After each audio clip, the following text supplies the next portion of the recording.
Okay, let's go ahead and delete this motion trail handle. One of the things I want to fix now is I want to add a little more time to um, the end. It's just feeling a little too fast for me. When I was on DC Universe Online, usually a basic, we'd have them return anywhere between 1 second or around 40 frames, anywhere to 45 frames. Um, a lot of times you don't see these return to idles only because um, you're constantly playing the game. You would have to do an attack and then not do anything, and then you'd see them return to idle. Because we have blend points in the Unreal Engine, which we were using. Within the animation, we'd have specific points where we blend out of the animation, and we'd usually have that earlier. So as these come in here, we'd have the blend point from, let's say, frame 21 for him to start, maybe into a second attack. Um, or, I think I can't remember exactly when we could, at what point. I think we would set the out point for when he could actually start running again. Um, so, like I said, more often than not, you're not going to see these return to idles. Um, but again, we did have an animation budget that we really tried to keep our animations as short as we could, because that would just leave us more memory um, for bigger and better moves where we needed them.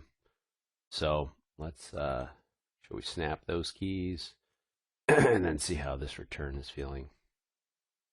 Just enough to take that. It was looking a little, Keystone Caper-ish at the end. The super speedy motion. So that just kind of helps take the curse off of that timing wise. I think the feet, for the most part, are looking pretty good.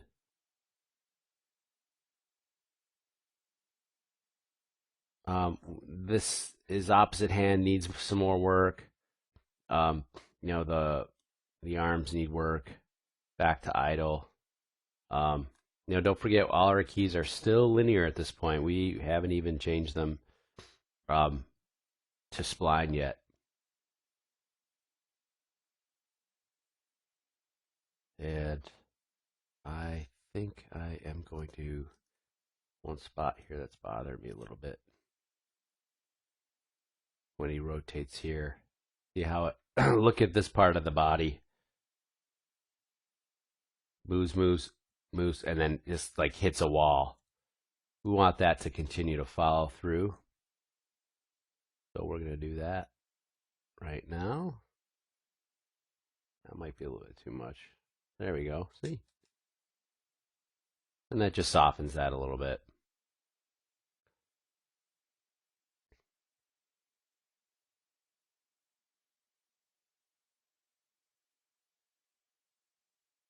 And I may cut back on the translation of this a little bit. It may be going a little too far in X, as you can see there. Let's kind of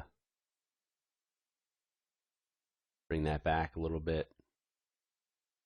And again, it just feels a little bit more natural now. And let's go back to this foot, see how that's working out. It's feeling a lot better.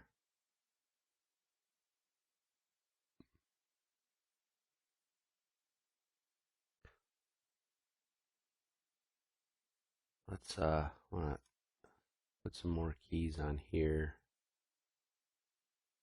So in here, you can have this, animating forward a little bit. So it's here, we'll have it back.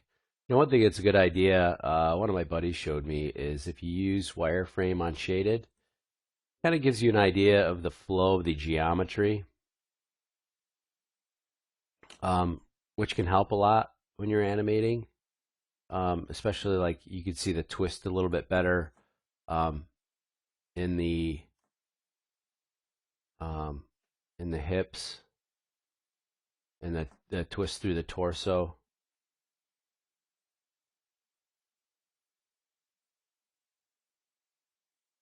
I used to think that when the leg would go up, this hip would be higher. But actually, when your foot comes off the ground, this hip is higher and it actually tilts down like that. Um, if you're doing more cartoony stuff, you can tweak that a little bit more. Really start to bring this through here.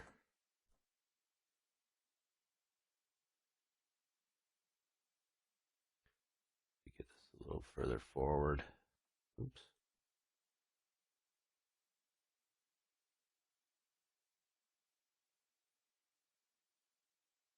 And maybe up just a bit.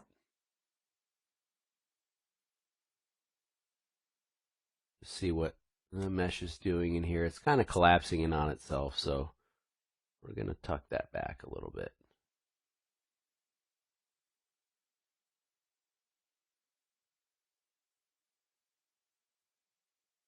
Just want to flip between these two.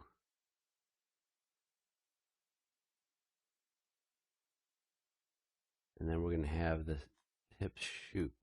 Oops. Forward a little bit more here.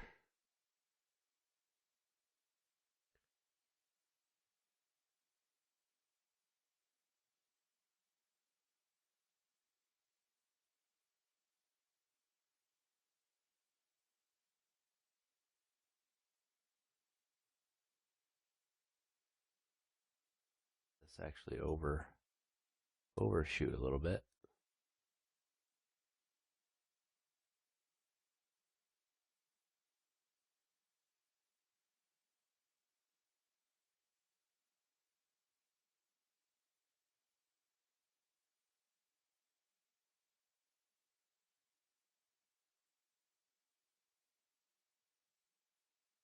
And I just want to add a little bit more to this overlap. Kind of comes there. What I wanted to do is, oops, have it even go a little bit more or coming back and settling.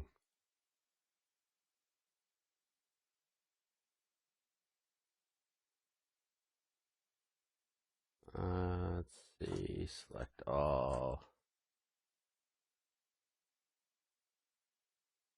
All right, so what I want to do here too, select all. We want to ease out, so I'm going to flatten the tangents on that, make sure they're nice and flat. And then again, that just helps soften that landing out, or that ending, I mean.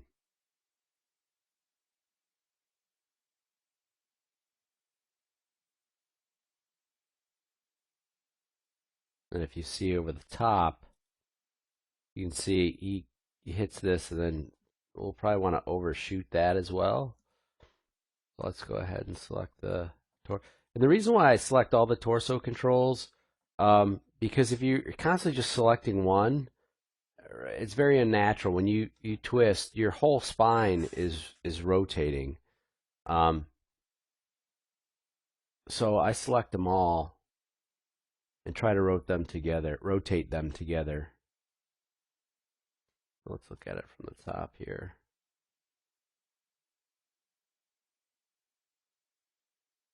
So I may there we go. And then here,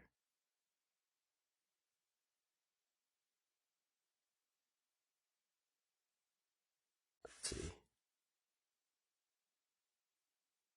Just feels a little bit more natural. Again, not quite as computery or robotic or stiff.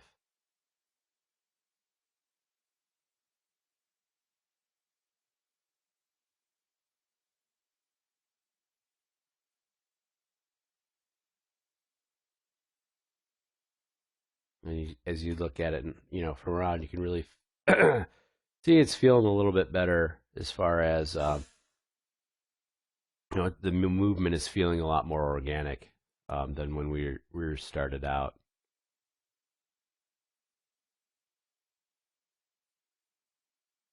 It still obviously needs to get some more work done on it, but we're getting there. All right, so now I'm going to select the head here, and I'm going to drag that a little bit more compared to where the rest of the body is, just to delay it a little bit.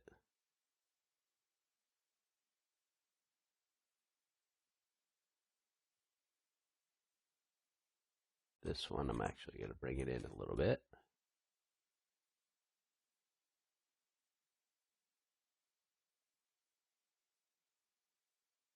And let's check out the rotation on here. Again, going to soften it a little bit. Oops. So it's not quite as drastic. There we go. I see something a little weird happening with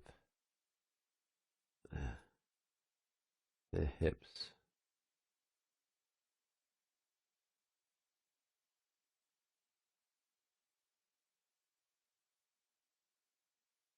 Okay, rotating back here.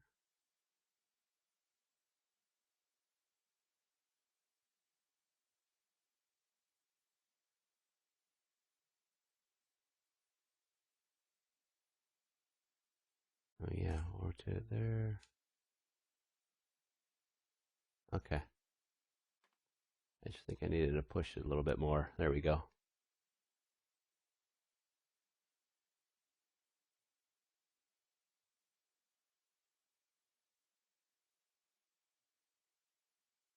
This one actually I think I needed back just a hair. Check out. Continue to drop this just a little bit.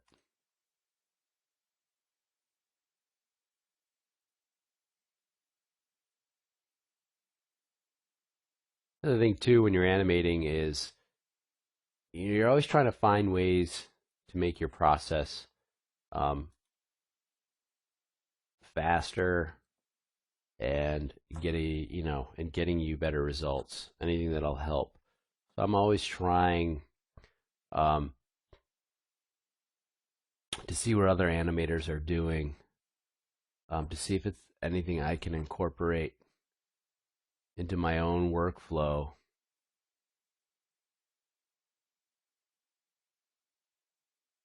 It would kind of rotate back. We hit this hard, and then it kind of comes back. So I'm gonna fix that. I think it's happening right here. It is, and that's happening on the Y. Maybe the Z. Yeah, there it is. Soften that a little bit. See what the Y is doing.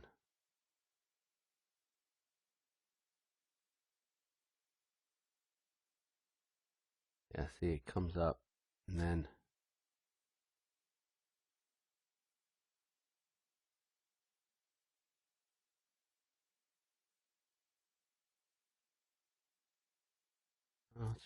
oh yeah. Also happened a bit on X.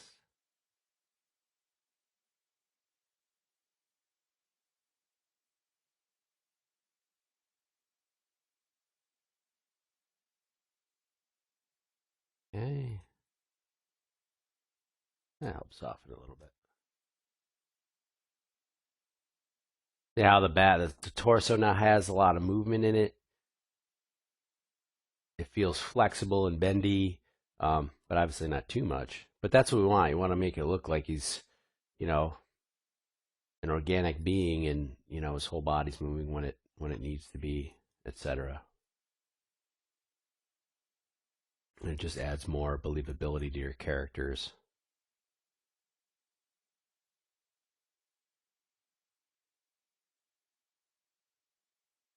Another thing that's bothered me too here is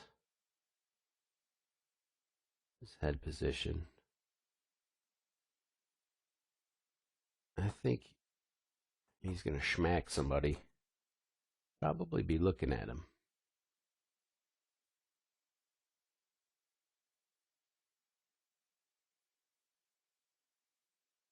Copy that keyframe there. Again, same thing here. I think he's gonna be. I'm trying to. His face is kind of collapsing a little bit into his shoulder. And a lot of times too is we can hide some of this stuff because it happens in the middle of the move, and it happens so fast that a lot of it's not going to be seen.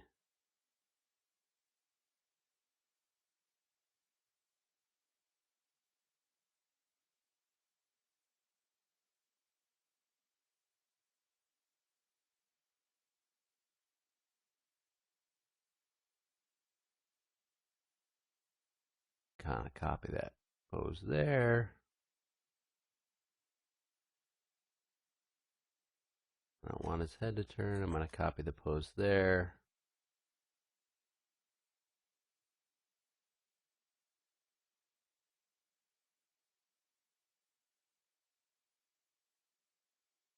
It's still.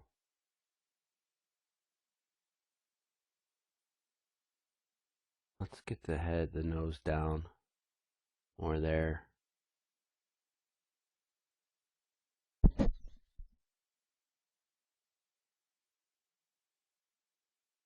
And then we'll drag it, and then it kind of comes up.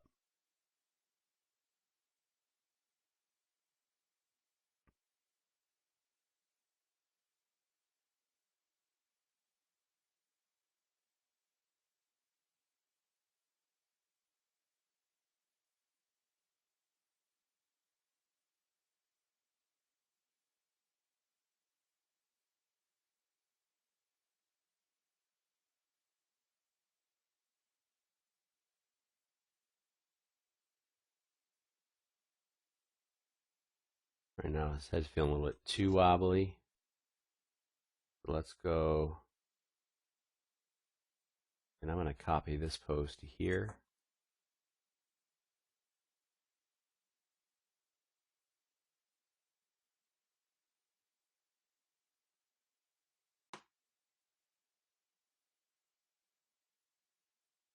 Obviously, I don't want his head to be quite that far up.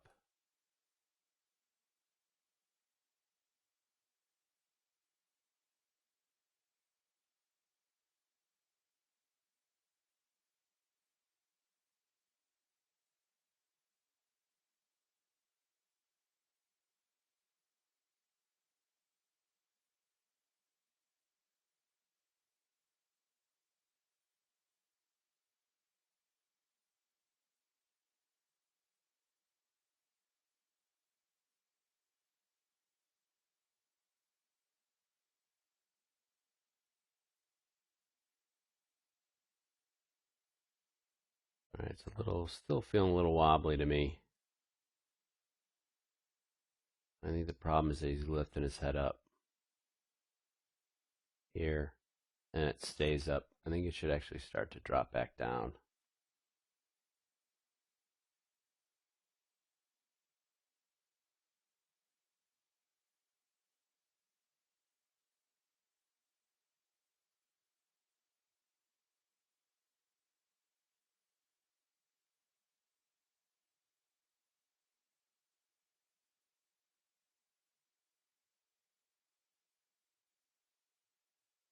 Here, actually,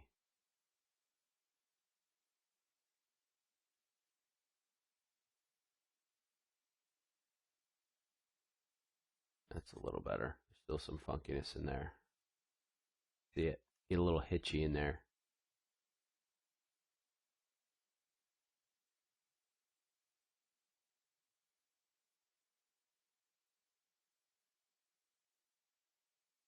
Like a bobblehead. All right. Just going to scrub through this. One thing we could do too that always helps is I'm going to create our trusty rusty locator. I'm going to temporarily turn on point snapping by pressing the V and holding the V key. Put that at the tip of his nose. And I'm going to parent constraint that to his head by selecting the head first. Oh, gotta turn on that pick mask. And then go to constraint, parent, maintain offset, translation and rotation, apply those. And then I can select this and we can do our motion trail. That way I can really see what's happening with the head here.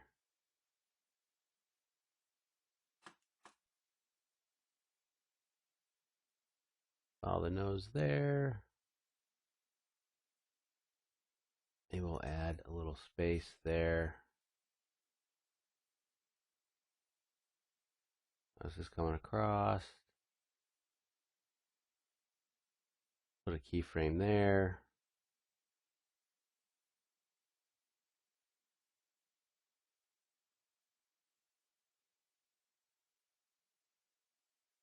I'm going to try dragging the head a little bit.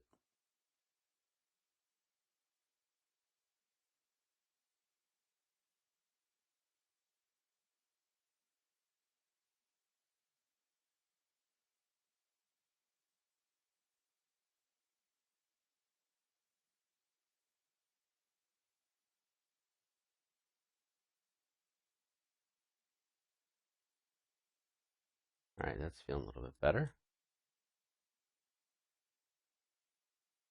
Oh, it's still feeling a little bit stiff. Look at it from the back. Wham.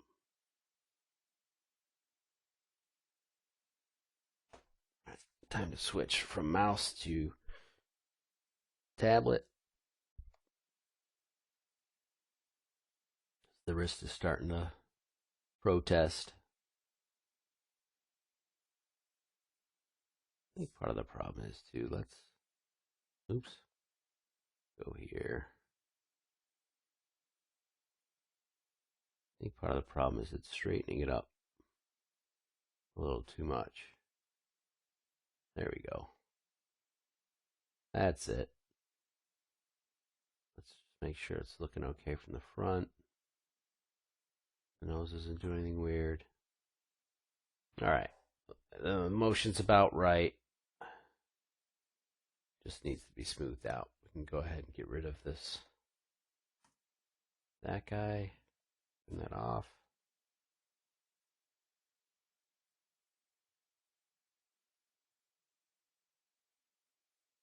All right. So now let's have this arm kind of continue path. Select that control.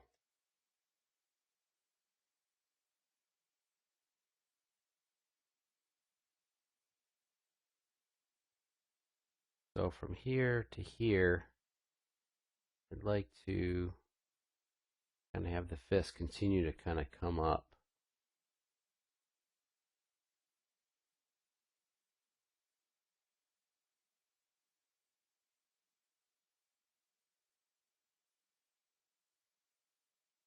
Where is grab the clavicle control for that? Wrong one. Must be buried in here. There it is.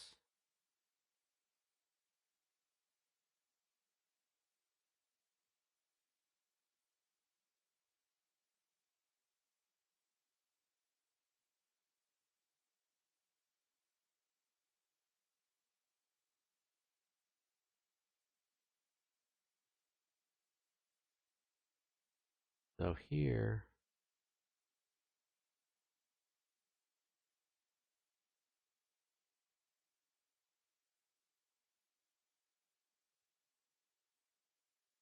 again, just trying to get a nice arc happening. So it feels like it's following through on it. It's a natural trajectory.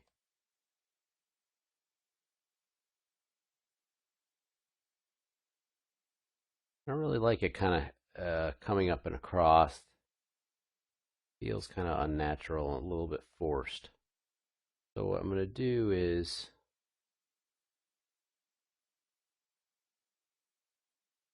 start to bring it down.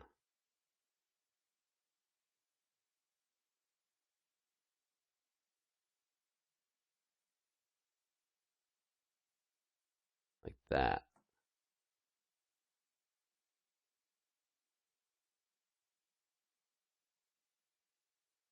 And then we'll take the forearm. We're going to bend that a little bit too. So it's dragging a little bit.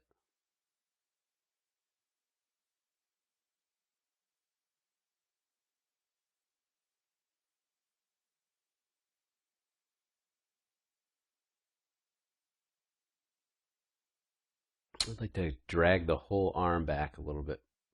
So instead of it continuing to come up, I think we're going to have it kind of hold back for a little bit.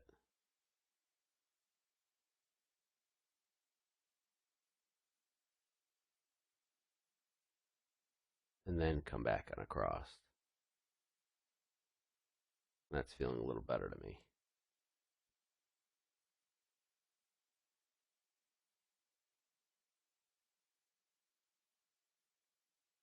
And we're going to have that forearm still bent as it's coming across. And then we're going to have this arm overshoot a little bit.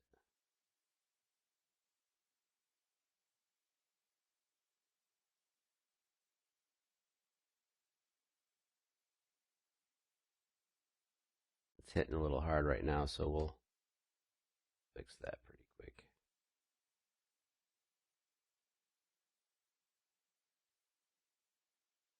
Check that out. Oh, that's why.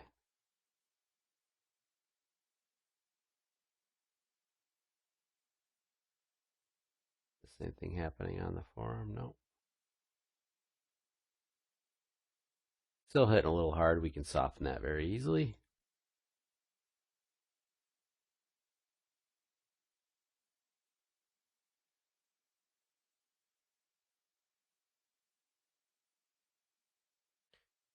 And what I'd like to do here too is have that bent and then have the forearm overshoot a little bit.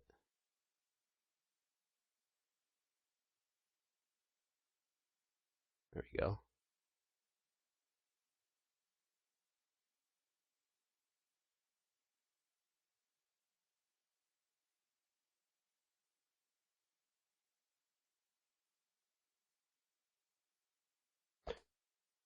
So it's coming along. All right, so let's save this guy here.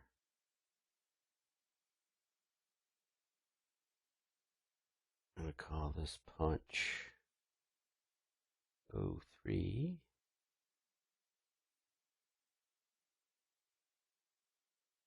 And let's select all the controls.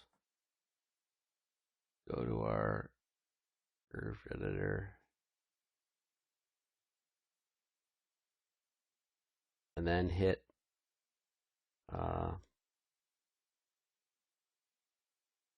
spline for the tangent.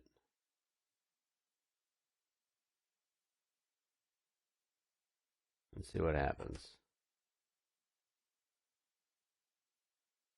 Adds a little, still needs some more work.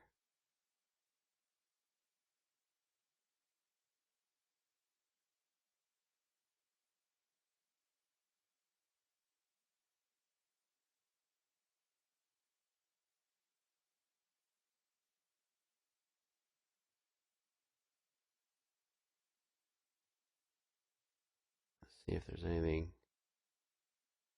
unexpected. You'd have to do now is once you do that, is you have to go and select each curve and then manually fix your tangents. Like here, I might want to add just a slight overshoot. The rest looks pretty good. And here, so this looks a little weird right here, so I'm going to smooth that out. And then here, same thing. I'm going to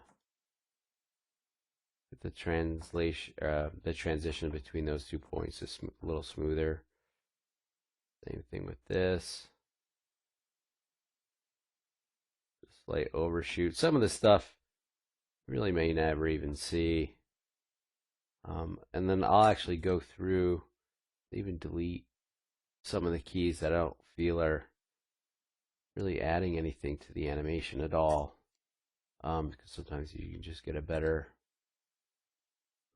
result by kind of cleaning up your keys a little bit.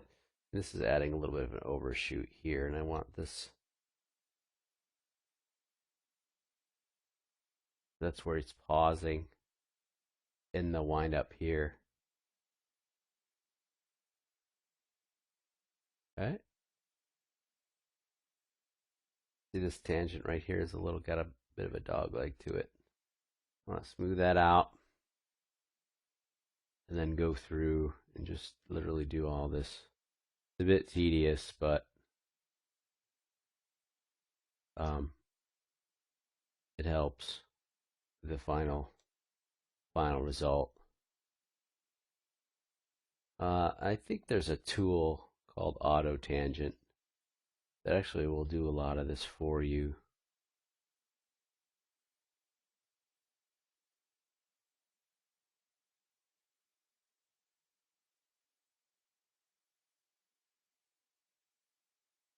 Can probably delete those two guys, see? And then here.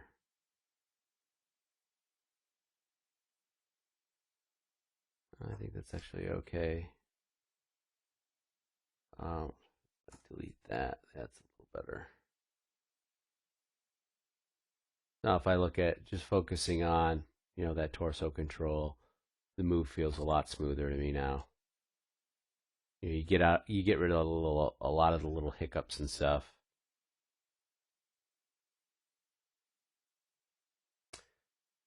But that's it. I mean, that's animation. I mean, I would just continue to keep plugging away at this guy, smoothing stuff out. Going through, watching, checking my arcs on everything, making sure I'm getting some nice overlap and follow through on everything. Go back and check my, go through the curve editor, check all the curves, and just continue to, smooth things out, and until I come up with the final product. But there you go. I hope that was helpful. I hope you guys learned something. This is just the way that I work. I don't always work the same way twice.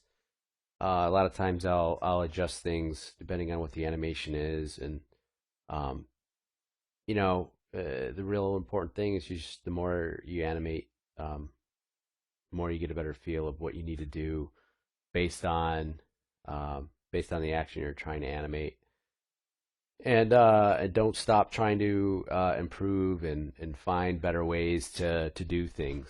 I'm always trying to look for different things, and sometimes I have to force myself to, because it's really easy to just kind of fall into a rut and just do the same things over and over again. But you can't, because there's constantly new tools that are speeding people up, and you kind of have to stay ahead of the curve as much as you can, and just keep animating, and you'll get it, and you'll improve with each one, and you'll learn something with each one. Can be extremely frustrating. Believe me, I know I've been there. And you just got to keep at it, and get your work in front of people, get some feedback, really get your work in front of people that are experienced animators, because you can get a lot of conflicting stuff from people that really don't know what they're looking at. Um, so you want someone that can look at your animation, be able to dissect it, and tell you what's wrong with it, and get your feedback that's gonna kind of keep you moving forward and that you're gonna learn from. So thanks for spending the time with me. I really appreciate it. Hopefully, I didn't put you to sleep too badly, and um, maybe you guys that have been animating for a while know some tricks that you can send my way. I'd totally be happy to get that, because, like I said, I'm always trying to figure out ways I can speed myself up, improve myself, and it's a lifelong learning process. It never ends. So that's it. Thank you again, and keep animating, and good luck.